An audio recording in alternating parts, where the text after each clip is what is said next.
A couple of winters ago, I had to pick up my sister from the airport late at night. Her flight from Detroit was delayed due to weather, and I ended up arriving about 30 minutes early. The airport was quiet, unusually quiet. The parking lot felt oddly empty for an international terminal, and a dense fog had started rolling in thick enough to blur the lights on the runway that I parked and went inside. The flight information board flickered a bit, glitching between times before settling. My sister's plane wouldn't land for another 25 minutes, so I took a seat near one of the large glass windows, staring into the fog beyond. That's when I saw her.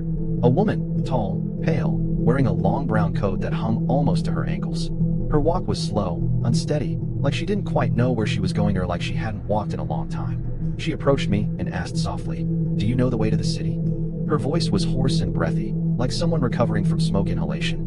I gave her directions. It was only a 10-minute drive away and she nodded, but didn't leave.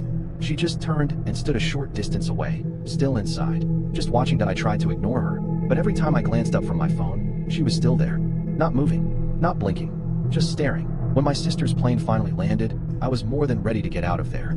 We retrieved her bags and started heading to the lot. As we stepped outside, I instinctively glanced behind us. That woman was there, standing motionless in the fog-covered glass entryway, watching. That I didn't mention it to my sister at first. Maybe it was just an odd encounter. Maybe she was homeless, confused. But once we reached the middle of the parking lot, I looked back again. This time, she was walking toward us, fast. That I stopped. My sister asked what was wrong, but before I could answer, the woman froze mid-step. Then, in a single unnatural movement, she turned and bolted into the fog, disappearing. It was so sudden it made the hairs on my arms rise. That we ran to the car, loaded the bags, and got inside. I was about to start the engine when headlights came on behind us. A dark pickup truck, parked diagonally across two spaces. It wasn't there before. Then it started moving. It followed us out of the lot, then took the same turns we did, even when I intentionally missed the exit. I looked in the mirror and saw her face in the driver's sether, unmistakably, but her eyes, they looked wrong. Too wide, too black. When I sped up, so did she. When I turned left suddenly, she followed. My sister was panicking and trying to call the police, but her phone had no signal. Neither did mine. Eventually, I veered into a side road that led into a construction site. It was dark, muddy, full of equipment. I killed the lights and waited, hidden behind a pile of concrete slabs. The truck passed slowly by the entrance, then stopped. The engine idled for what felt like minutes. Then, silenced. We waited in the dark until we were sure she was gone, and then we drove home as fast as possible. But that wasn't the end. Later that night, as I got ready for bed, I noticed something outside my window. A woman, standing by the tree line, staring up. Same coat, same stillness. Only now, she wasn't alone. There were three others, all in brown coats, all staring silently up at my house. That I never found out who they were. We moved a few months later, but sometimes, on foggy nights, I think I see someone standing at the edge of the road, watching, waiting. I've taken dozens of flights for work, most of them forgettable, but one trip from Atlanta to Baltimore still haunts me.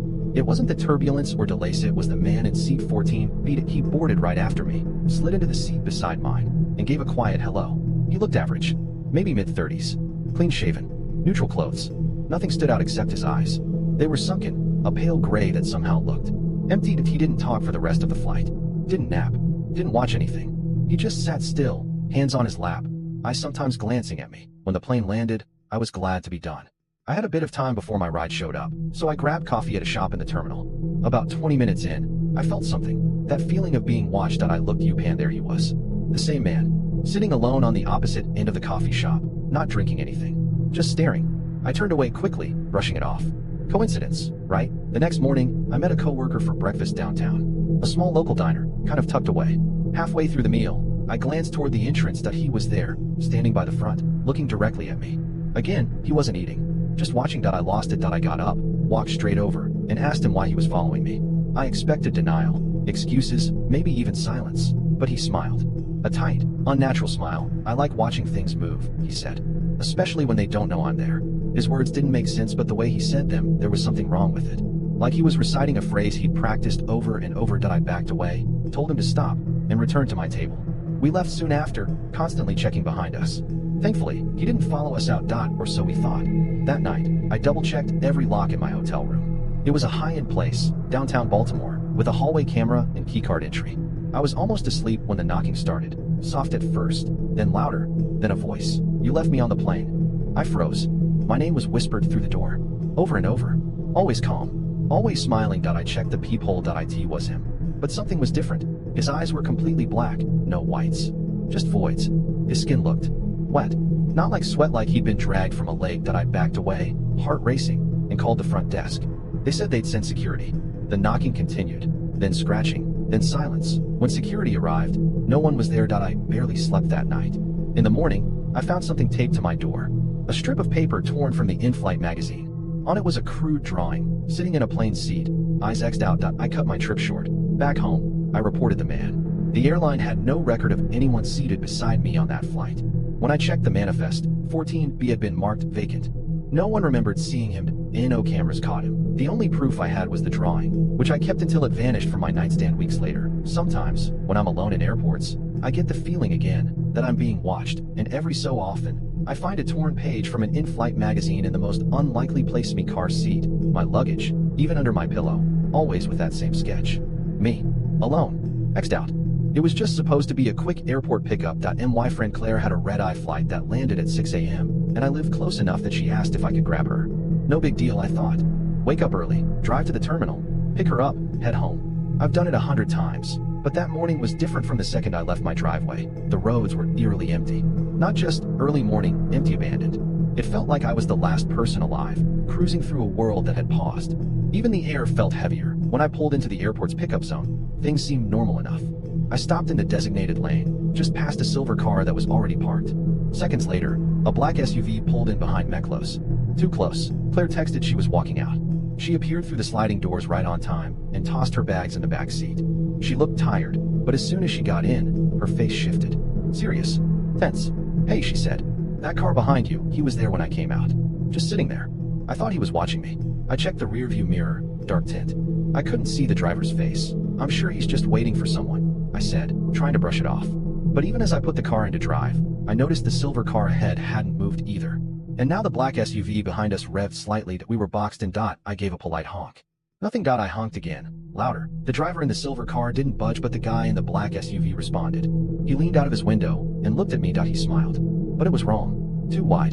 Too slow. And his eyes didn't blink. I felt my chest tighten. Finally, the SUV backed up a little, giving me just enough room to reverse and escape the trap. I pulled out and started down the exit road. As I did, Claire looked behind us. He's following. She whispered. I glanced in the mirror. Same black SUV. Same distance. Same slow, crawling pace. I changed lanes. So did he. I turned down a side street. He followed. No matter what direction I took, he was behind us. That's when Claire pulled up directions to the nearest police station. Go there. Now. I sped up, weaving through streets, trying to lose him.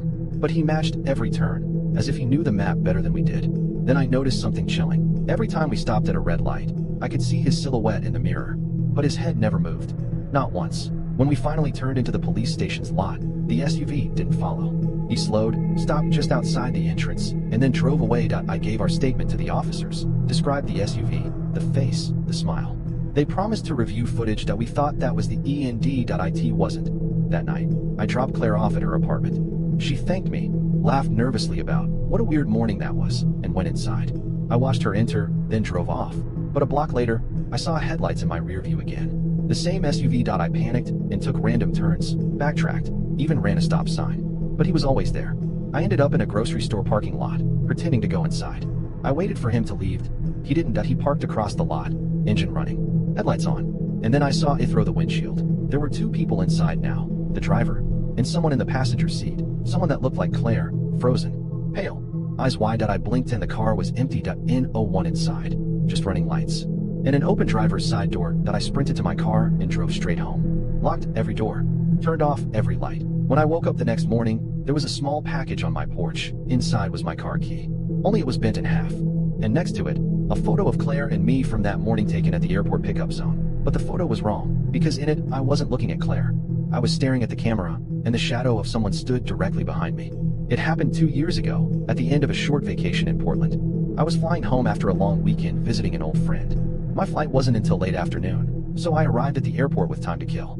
I found my gate, set down my bag, and decided to grab a bottle of water from a nearby shop. That's when I met him. He was large, had long, greasy black hair, and an unkempt beard. His clothes looked slept in. As I stood in the bottled drink aisle, he approached me with a casual, "Hey, I know you." I looked up, confused. "Sorry, I think you've got the wrong person." He smiled. "I'm friends with your sister, Molly." I frowned. "I don't have a sister named Molly." He laughed nervously, then quickly changed the subject. "Well, maybe I'm mistaken. But you look just like her. You from Seattle? I didn't answer. Something about him felt off. His posture, his tone, the way his eyes never blinked. I grabbed my water and walked away.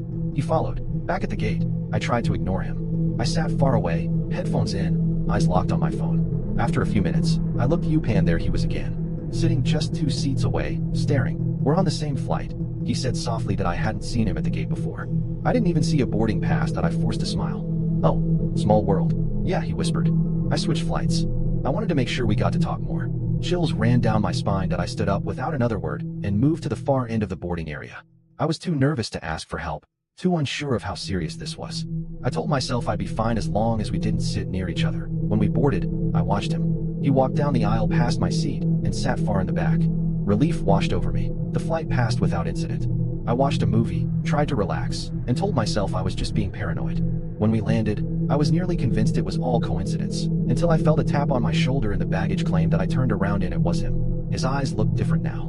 More alert. Almost excited. I don't have a hotel, he said. Can I stay with you? No. I snapped, stepping back. Stop following me. He just stood there, still smiling that I walked away quickly, calling my friend to pick me up. As I stepped out of the airport doors, I glanced behind me. He was still there, just inside the glass, staring through it. When I saw my friend's car, I ran in. As soon as I got in, she asked what was wrong, but I told her to just drive. I looked back once he was sprinting after us that I thought that was the end. It wasn't. The next night, around 11 p.m., my phone rang. A private number. I didn't answer. Then I got a text. You shouldn't have left me at the airport. I blocked the number immediately, but the next morning, there was a sticky note on my front door. Drawn on it was a crude sketch of my face with XS for eyes and the words, "Still on the same flight." I filed a report. Police said there wasn't much they could do without direct threats. I didn't feel safe, so I stayed at a friend's house for a few days. But on the third night, her doorbell rang. When we checked the security camera, it was him, just standing there. No expression. For 3 hours, he didn't move. When we called the cops, he was gone before they arrived. That we never saw him again after that. Not in person, anyway. But every few months, I find something. Got a torn boarding pass in my mailbox. A photo of my luggage outside my apartment. A whisper behind me in a crowd. Same flight. Now, every time I travel, I check the passenger list. I check the security footage. I check the seat next to me, because I know, one day, he'll be there again. A few winters ago, I had a late-night flight home from Dallas to Chicago. It was a long day of travel, and I was exhausted by the time I landed, around midnight. My friend Megan picked me up at the airport, and within 30 minutes, I was back at my small one-bedroom apartment on the north side. The air felt strangely still that night. No wind, no cars passing. The snow had begun to fall softly, blanketing everything in a thick silence. I brushed it off as travel fatigue that I got ready for bed, and while scrolling through my phone under the covers, I noticed I had a missed call. The number wasn't saved, and the area code wasn't local.as. I was staring at it. The phone rang again. Curious, I answered .it first. There was only breathing. Then a woman's voice, low, raspy, as if she were forcing the words out. "I was on your flight," she said. Silence. "I'm outside your door." My heart dropped. "Who are you?" I asked, my voice shaky. She didn't answer directly. Instead, she said, "You left something behind. I just want to give it back." Then she hung up. I jumped out of bed and tiptoed to the door. Through the peephole, I saw no one. But there was a faint tapping sound, not on the door, on the wall. Tap, tap, tap. From inside the building. I flipped all the lights on and checked the hallway. Nothing. I even went down the stairwell 2 floors. Empty. Trying to shake it off, I locked the door, blocked it with a chair, and went back to bed. 3:47 a.m. I woke up to a noise, not a knock this time. A whispered IT was coming from the closet. I turned on the light. There was no one inside. But on the inside of the closet door was a sticky note, written in neat cursive. "You never should have landed." I felt cold, bone deep, unnatural cold. I tore the note off and checked every inch of my apartment. The windows were locked. The chain on the door still intact, but the cold remained. The next morning, I tried to act normal. I told myself it was a prank. Maybe someone hacked my info. Maybe someone followed me off the flight. Until I checked my phone again. The call from last night had no timestamp. No number history. Just a voicemail that hadn't been there before. I played it, breathing, then a whisper. We sat beside each other. "You just never saw me." I decided to stay with my sister for a few nights. I didn't tell her everything, just that I felt unsafe. At home. 2 days later, I returned to grab a few things. When I opened the front door, I immediately smelled something foul, like damp earth and rotting wood. There, on my kitchen table, was a piece of paper folded into a triangle. I opened it. It was my boarding pass from the flight home, but my name was scratched out, replaced with one word. Her. No fingerprints.